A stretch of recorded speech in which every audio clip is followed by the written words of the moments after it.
We have energetic attendees from the Raisina who have decided to pitch in on this very important conversation we are hosting this day, the inaugural Quad Think Tank Forum. And since the Minister is here, let me acknowledge our partners who have made this possible.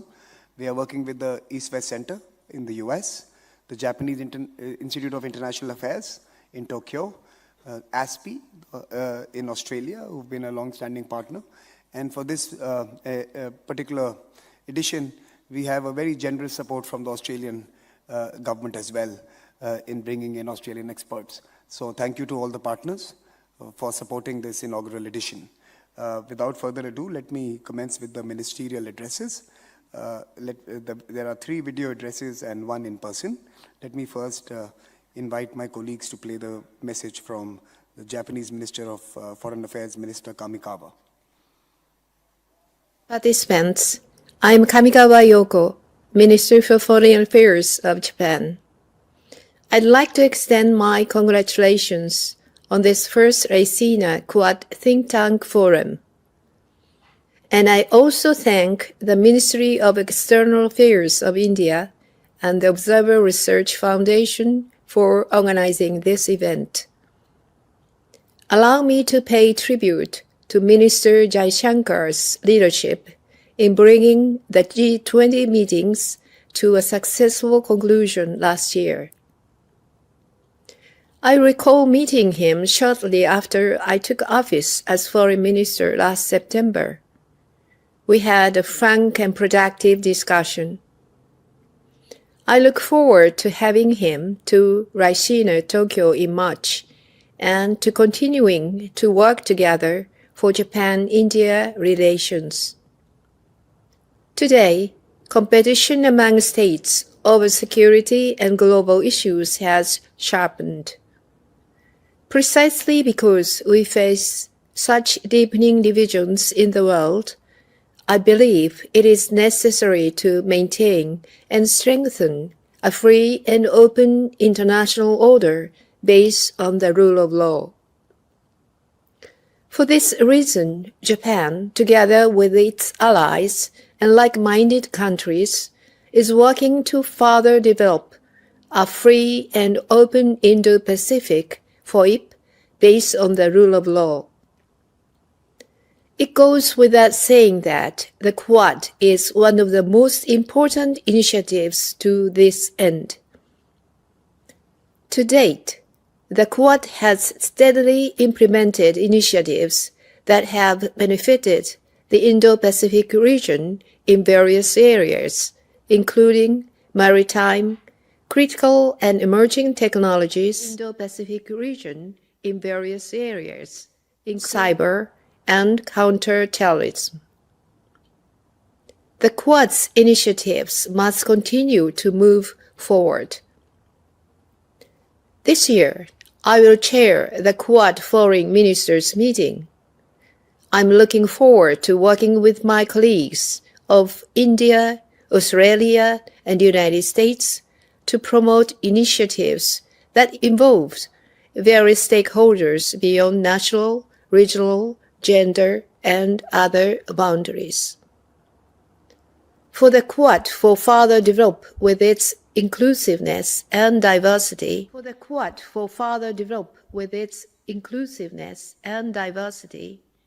let us deepen our cooperation even more.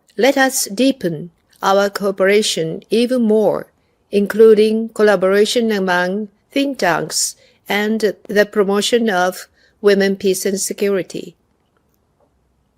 These efforts would not be possible without the new ideas and international outreach of the experts like you gathered here. I hope you will have a lively discussion today. Thank you very much. Can I now request my colleagues to play the message from the Minister of Foreign Affairs of Australia, Minister Penny Wong?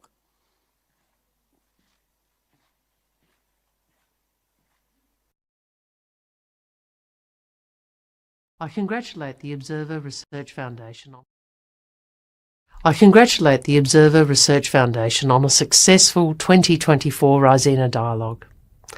Last year, I had the honour of being hosted twice by the ORF, at last year's Raisina Dialogue with my Quad Foreign Minister counterparts from Japan, the United States and India, and then during my visit to New Delhi for the Australia-India 2+2 ministerial meeting in November.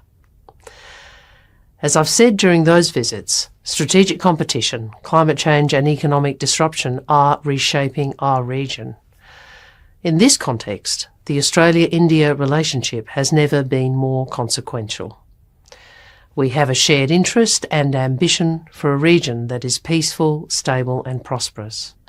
Our deep ties through culture, economics and people are growing stronger.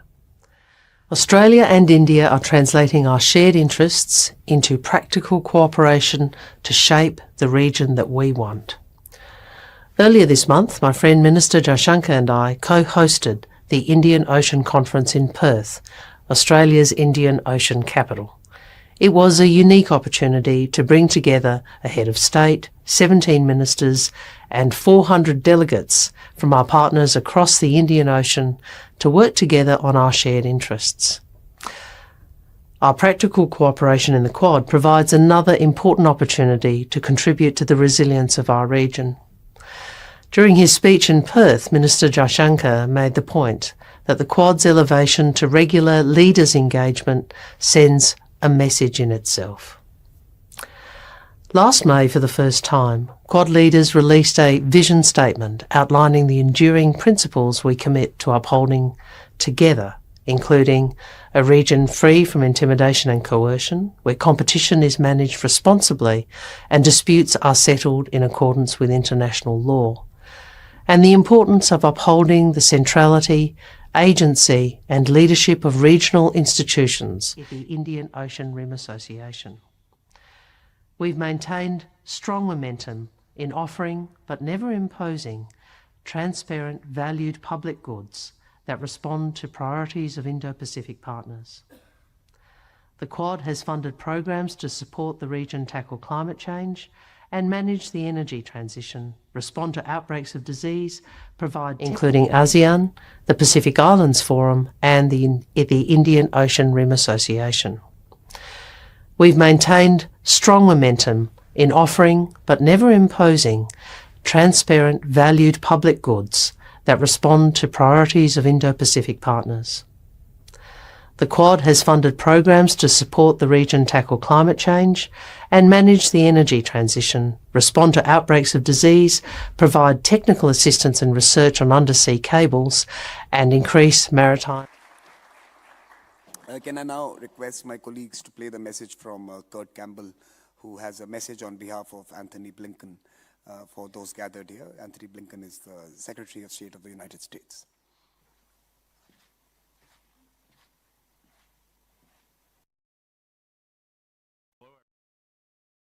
Hello, everyone. It's really an honor to talk with you today. I just wish I was with you there in person. I'm U.S. Deputy Secretary of State Kurt Campbell. That still feels awkward. Secretary Blinken regrets not being able to provide a message of his own due to his extensive travel, and he asked me to speak on his behalf today. I want to first acknowledge the great work ORF President Samir Saran has done, the entire ORF team, and the Ministry of External Affairs in making possible this critically important forum. And Minister Jaishankar, who is with you in New Delhi and has personally made key contributions to the successes of the Quad. While I've been in this position for a short time, I'm no stranger to the vital Indo-Pacific region and to the power of the Quad partnership. Pacific coordinator for the past 3 years, I know the deep and growing relevance of the Quad's contributions. The Indo-Pacific remains the world's most dynamic and rapidly evolving region. The strength of the Quad is its ability to harness the resources and capabilities of our four nations together to deliver concrete outcomes that benefit us all. President Biden has said decades as the White House Indo-Pacific coordinator for the past 3 years, I know the deep and growing relevance of the Quad's contributions. The Indo-Pacific remains the world's most dynamic and rapidly evolving region. The strength of the Quad is its ability to harness the resources and capabilities of our four nations together to deliver concrete outcomes that benefit us all. President Biden has said decades from now, people will look back and say the Quad bent the arc of history toward global good, and I believe that as well. The rapid growth of the Quad from a single annual ministers level meeting in 2017 into the multi-issue, multifaceted, whole of government engagement framework it is today in 2024 has enabled us to promote that common good for the people across the Indo-Pacific. We have done this through the Indo-Pacific Partnership for Maritime Domain Awareness by providing commercial satellite data access to partners in the region, the Quad Infrastructure Fellowship to provide scholarships to build teams and networks among the next generation of scientists and technologists from our four countries. And we are also pleased to have started accepting applications for our second cohort of Quad Science, Technology, Engineering, and Mathematics Fellows, among many other people-to-people exchanges. 2023 also saw the first ever Quad vision. I want to emphasize the defining feature of our partnership.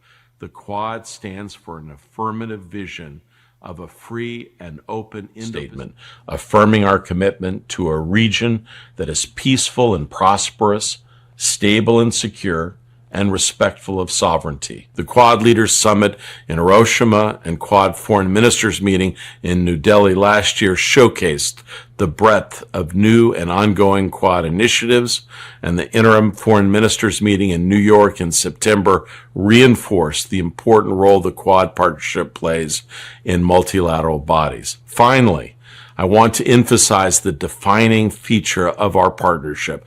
The Quad stands for an affirmative vision of a free and open Indo-Pacific in which we collectively build the capacity of our allies and partners.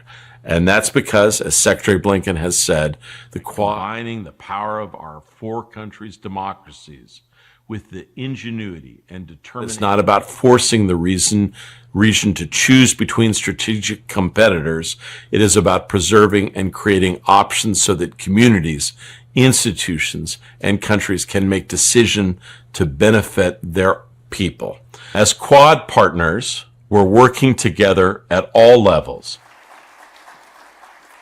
Now, without further ado, let me invite the main speaker for this morning's gathering of the Quad think tanks, the Honorable External Affairs Minister of India, who I must mention just as a input to those who are new to this country as well as the gathering. Not only has he been a long-standing diplomat in his career, but I would dare say that in that career, if these three relationships have seen that transition, that step up, that deepening of ties, Australia, Japan, US, he was there in office, either leading it or shaping it or being part of the team that stewarded it. So he has actually changed the bilaterals with each of these three Quad member countries, and he has seen Quad in its various avatars since 2004. So he is someone who understands both the member states within the Quad and the Quad itself. So please join me in welcoming the Honorable External Affairs Minister of India, Dr. S. Jaishankar.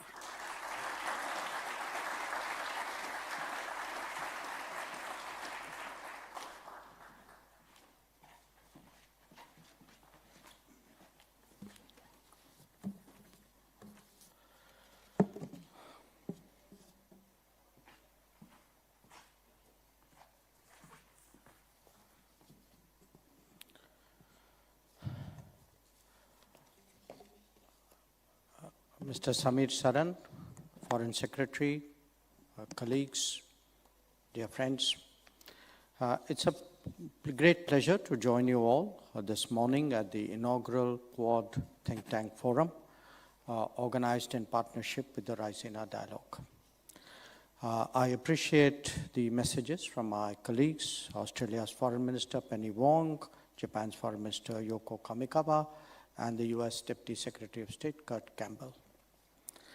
The event today, organized jointly by ORF and MEA, is among the efforts and preparations led by India in the run-up to the summit which will happen during our presidency of the Quad.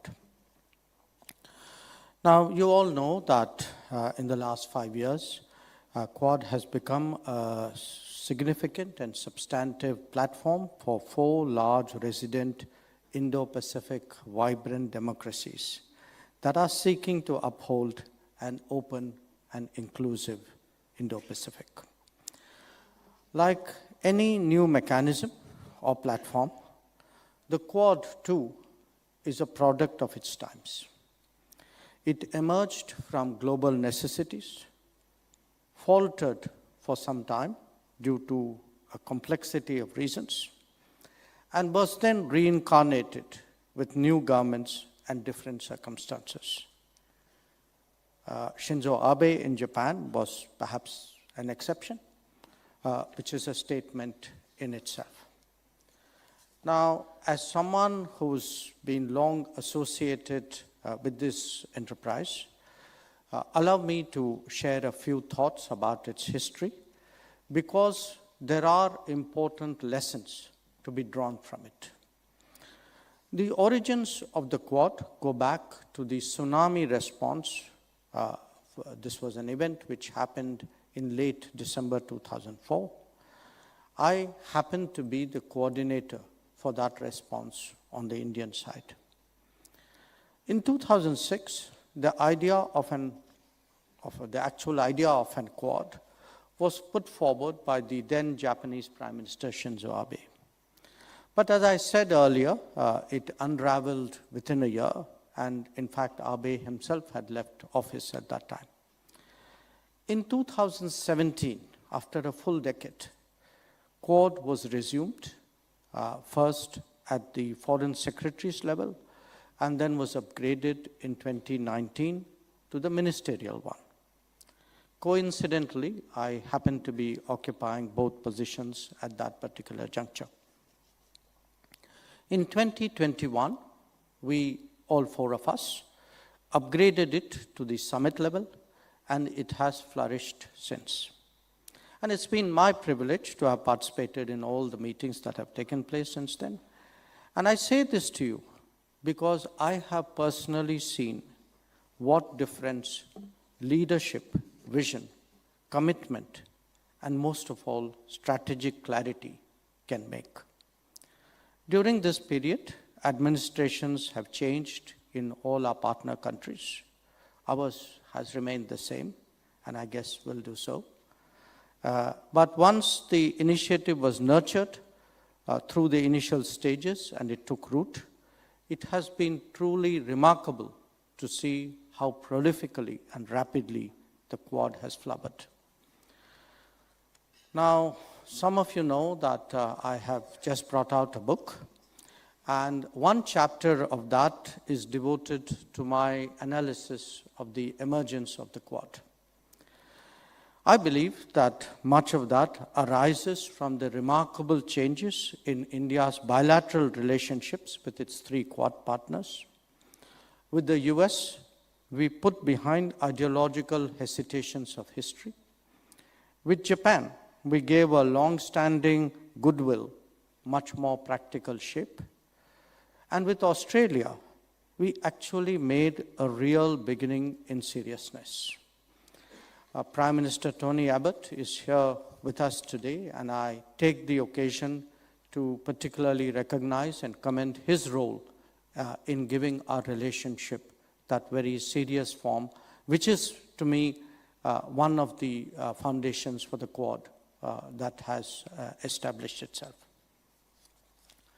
Now, the natural question that greets any new arrival is the reason for their existence. So let's look at why the Quad. The answer is very simple. It is there for global good.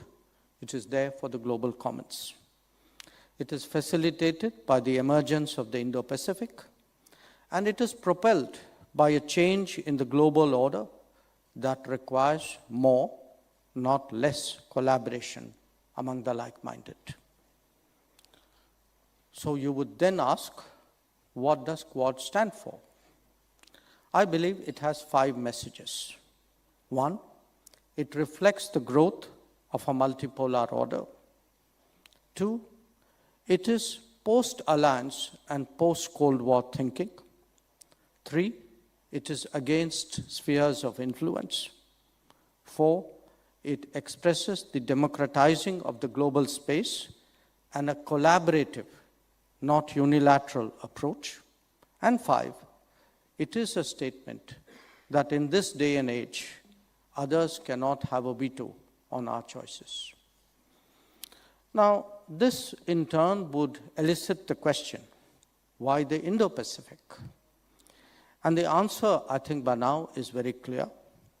The post-1945 division of what till then was perceived to be a cohesive theater resulted in our contemplating the Indian Ocean and the Pacific one as 2 separate entities. This separation was an outcome of American strategic priorities in 1945. Ironically, it is America's repositioning today that is helping to rectify it. Why has the Quad grown so rapidly? That too is a legitimate question today. The answer here is that all 4 governments have behaved differently from how they normally do. Quad is an overhead light, creative, flexible, nimble, responsive, and open-minded enterprise. These are not adjectives we normally associate with the bureaucracy. So even as we assess its achievements, some compliments at least are due to all those who have shepherded it, who have grown it, who have actually made it unfold with such rapidity. What have been the achievements and activities of the Quad? These naturally focused initially on addressing the region's most pressing needs and challenges. I'm speaking here about maritime security, infrastructure and connectivity, HADR, critical technologies, communications, space cooperation, cybersecurity, counterterrorism, fellowships, climate action, to name a few. The really notable aspect of this is that at every meeting, we have actually taken agreed domains forward and have come up with new ones for cooperation. As my Australian colleague just reminded us, the Quad has also come up by now with its vision as well as with its principles. So in that sense, we have actually seen, even in the course of half a decade, a maturing of this particular mechanism. But allow me to dwell a little bit more on some of its recent activities. In critical technologies, Quad seeks to build resilient supply chains in telecom, cybersecurity, semiconductors, and AI. An open RAN pilot is underway in Palau as part of these efforts. We are also promoting cyber awareness and capacity building in the Indo-Pacific, which is vulnerable to cyber threats. Quad countries together have announced more than 1,800 infrastructure fellowships for policymakers and technical experts to familiarize them with infrastructure projects and their implementation.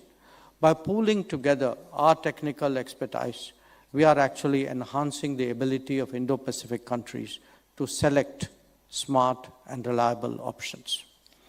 We have also commenced discussions about deploying digital public infrastructure to deliver public goods in the Indo-Pacific. One very unique Quad initiative has been the STEM Fellowship Program, under which about 100 scholars from 4 countries have enrolled for courses in American universities.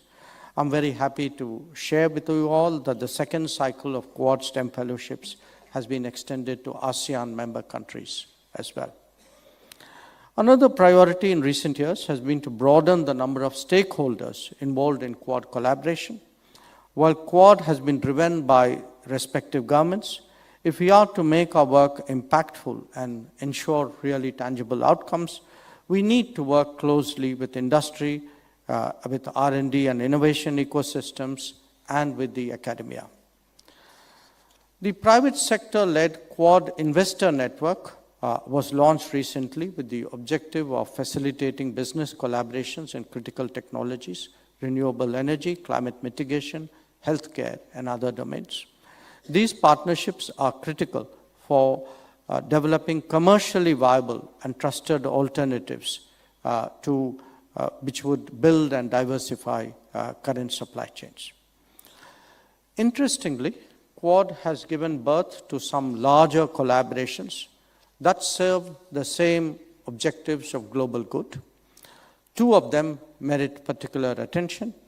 One is the Indo-Pacific Maritime Domain Awareness Initiative, under which data is being supplied for countering illicit maritime activities and responding to climate-related and humanitarian events. And my colleague, Deputy Secretary Kurt Campbell, spoke about it in his message. The other is the Indo-Pacific Economic Framework, which seeks to offer alternative economic engagement mechanisms, and it is making steady progress, addressing issues like supply chains, clean economies, sustainability, digital economies, amongst others. India and 13 other countries are negotiating the texts of agreements under IPEF. It is heartening to see in the recent years, that many countries today have actually issued outlooks, policies, and strategies that are aimed at the Indo-Pacific. And I mention Australia, Indonesia, France, Japan, Netherlands, EU, Bangladesh among them. Although each of these policies have a different approach and nuance, they are suited for their particular national circumstances, they all have a single message, which is that they attach importance to their engagement with the Indo-Pacific and underline their desire to uphold maritime security and freedom of navigation. We have also seen this translate to enhanced outreach and engagement with countries of the region to provide more assistance and improve capabilities of the Indo-Pacific countries. In addition, many like-minded partners have visibly increased their presence in the Indo-Pacific through more diplomatic missions, trade, investments, and sometimes visits of naval assets. Let me, in this context, mention two aspects related to the ASEAN. One, that we have initiatives which may be outside the ambit of Quad, but which broadly support the direction, the vision and the objectives of the Quad. And one of them has been the Indo-Pacific Oceans Initiative, which was launched by India in 2009. And we've really been pleased to see that all our Quad partners and number of others have today joined in leading or co-leading the 8 pillars of this initiative. The other aspect which I wish to comment on is the issue of ASEAN centrality, because that has come up both in the context of Indo-Pacific and the Quad. Sometimes it has been suggested that somewhere these two concepts have diluted ASEAN centrality. I think anybody who doubts ASEAN centrality when they look at a map of the Indo-Pacific clearly missed their geography classes in school. And not just the geography class, I think they've also probably passed up on all that has been happening in terms of the East Asia summit process, and how that today is actually a very unique and I would say irreplaceable architecture for this part of the world. Now, among Quad countries, there is growing comfort in working with each other, given the strong consensus we have in our strategic outlooks. India's bilateral partnerships with each of these 3 Quad countries has also transformed in recent years. So it's a very interesting dynamic which is improving bilateral relations contribute to Quad, and deepening Quad in turn actually strengthens the bilateral relationship. And you can see this in the elevation of our defense and security cooperation, in growing commercial and economic linkages, in technology collaborations, and in people-to-people ties. Our strong commitment to Quad and Indo-Pacific has been clearly a key factor in the deepening of our strategic partnerships with our three Quad partners. And it is in this context now that I believe the Quad Think Tank Forum should undertake and expand the conversations about the Quad. So what are our expectations of the Think Tank Forum? One, clearly to debate more and to generate new ideas for the Quad, because the Quad, as I explained, is very much in the market for different ways, for new ways of actually collaborating. Two, it's important for the think tank to socialize, to promote the Quad, and where required to reassure others about the Quad. And the third is that it's important that the negative propaganda about the Quad is countered. So with Quad consolidating itself as a platform, I think clearly there's a need for continuously for ideas and perspectives, and this is something which we hope that this forum would generate. Now, as you do so, I think it's important that all of you have clarity about the Quad.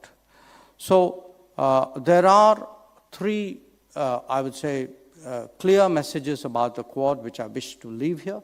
One, the Quad is here to stay. Two, the Quad is here to grow. And three, the Quad is here to contribute. So I would urge you all, please help us to make it more contemporary, make it more relevant, make it more impactful. That today is really the best way by which you can associate yourself with what I believe is a very laudable initiative that makes not just the Indo-Pacific, but frankly, the world as a whole more free and open and much more respectful of international law and a rules-based order. Thank you very much for your attention. Thank you very much, sir. Can I just request you to stay on stage?